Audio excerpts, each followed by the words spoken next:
Hey folks, we're live tonight on South Padre Island where we're talking about the impact of Hurricane Franklin, which is 450 miles in that direction.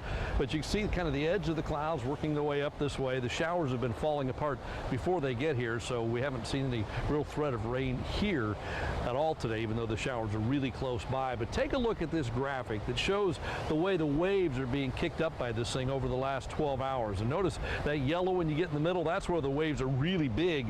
And notice the edge of that kind of creeping its way up towards South Padre Island, and that's why we have the high surf advisory. Now, look at some of the wave heights that we've seen. Down in the center of the storm, waves are 25 feet high. Those are big. You get up here, you're looking at 5 to 7 feet just offshore from South Padre Island. A little farther out, 9 feet. And it's that 7 to 9 foot stuff that's going to ease just a little bit closer to us. That's what's going to push the water all the way up to the dunes, probably up and down South Padre Island later tonight and during the daytime tomorrow. So as they take the umbrellas down today, they're putting them all away and probably won't get them out tomorrow. But by tomorrow night, after the last high tide, then things ought to begin to settle down. But the first high tide's early in the morning around 6 a.m. and that will lead to some beach flooding out here. So that's the issue. We'll talk about all the advisories in just a second. In fact, here they are. A high rip current risk, that's now in effect until 10 o'clock tomorrow night.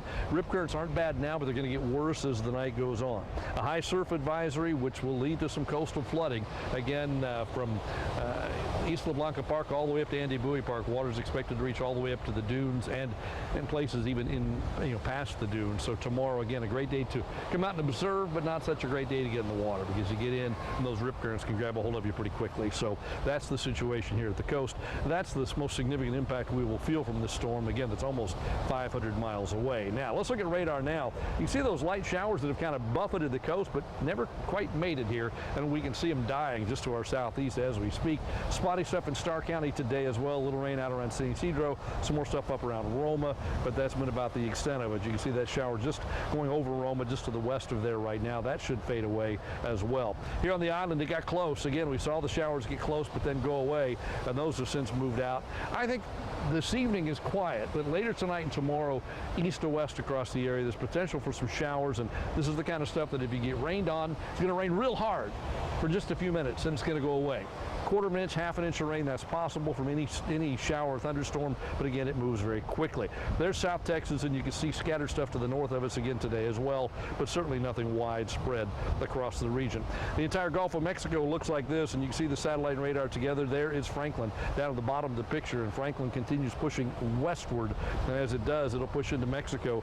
Again, well south of Tampico, a little bit north of Veracruz. Winds are 75 miles per hour, may increase to 85 before it dies during the daytime tomorrow. It'll die very quickly once it gets in the mountains of Mexico, well down to the south of the valley, and that will be the end of that. There's a look at our future track. We'll look at this and we'll go to the forecast. It suggests that tomorrow we see scattered showers, a thunderstorm or two possible. Again, if you get rained on, it could be heavy. It may not last long, but it could be heavy, and then it's gone, and then you have maybe a secondary shot in the second half of the day, and that's probably just about it. Let's look at the forecast. For tonight across the valley, skies are partly cloudy. Temperatures bottom out in the upper 70s with a shower or two in spots, and then tomorrow we climb back up in the mid to upper 90s. Not quite as hot tomorrow because of the extra clouds, the extra moisture, and that chance for a shower or thunderstorm. Your high of about 95. The next 7 days look like this, and what we do is we keep temperatures in the 90s tomorrow and Friday. Then after that, it's just hot and dry. Our best chance of rain is tomorrow, slight chance on Friday, and then we just see dry beyond that. We don't see anything else to bring rain after this. We're certainly going to settle into those hot August days and nights after the next couple of days. That's your First Warn 5 forecast, live on South Padre Island. Tim Smith, Channel 5 News at 6.